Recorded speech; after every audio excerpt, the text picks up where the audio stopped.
आदरणीय सभापति जी, इस देश ने लंबे अरसे तक तुष्टीकरण की राजनीति भी देखी। इस देश ने लंबे अरसे तक तुष्टीकरण का गवर्नेंस का मॉडल भी देखा। देश ने पहली बार सेक्युलरिज्म का एक पूरा हमने जो प्रयास किया और वो हमने तुष्टीकरण नहीं, संतुष्टीकरण और संतुष्टीकरण के विचार को लेकर के हम चले हैं। और जब हम संतुष्टीकरण की बात करते हैं तो इसका मतलब है कि हर योजना का सैचुरेशन गवर्नेंस की आखिरी व्यक्ति तक पहुंचने की हमारी जो संकल्पना है, इसको परिपूर्ण करना।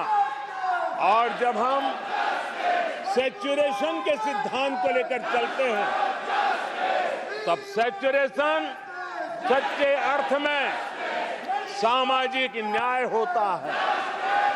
सैचुरेशन सच्चे अर्थ में सेक्युलरिज्म होता है और उसी को देश की जनता ने हमें तीसरी बार बिठा करके मोहर लगा दी है। आदरणीय सभापति जी, अपीजमेंट ने इस देश को तबाह करके रखा है और इसलिए हमने justice to all, appeasement to none, इस सिद्धांत को लेकर के हम चले हैं। आदरणीय सभापति जी, 10 साल के हमारे कार्य को देखने परखने के बाद भारत की जनता ने हमारा समर्थन किया है। आदरणीय सभापति जी, हमें फिर एक बार 140 करोड़ देशवासियों की सेवा करने का मौका मिला है। आदरणीय सभापति जी, इस चुनाव ने इस बात को सिद्ध किया है कि भारत की जनता कितनी परिपक्व है।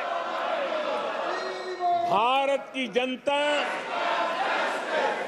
कितने विवेकपूर्ण रूप से और कितने उच्च आदर्शों को लेकर के अपने विवेक का सद्बुद्धि से उपयोग करती है और उसी का नतीजा है कि आज तीसरी बार हम आपके सामने, देश की जनता के सामने नम्रतापूर्वक सेवा करने के लिए उपस्थित हुए हैं। आदरणीय सभापति जी, देश की जनता ने हमारी नीतियों को देखा है, हमारी नीयत, हमारी निष्ठा, उस पर देश की जनता ने भरोसा किया है। आदरणीय सभापति जी, इस चुनाव में हम जनता के बीच एक बड़े संकल्प के साथ देश की जनता के पास आशीर्वाद मांगने के लिए गए थे और हमने आशीर्वाद मांगा था विकसित भारत के हमारे संकल्प के लिए। हमने विकसित भारत के निर्माण के लिए एक प्रतिबद्धता के साथ, एक शुभ निष्ठा के साथ जन सामान्य का कल्याण करने के इरादे से हम गए थे। जनता ने विकसित भारत के संकल्प को 4 चांद लगा करके हमें फिर से एक बार विजयी बना करके देश की जनता की सेवा करने का मौका दिया है।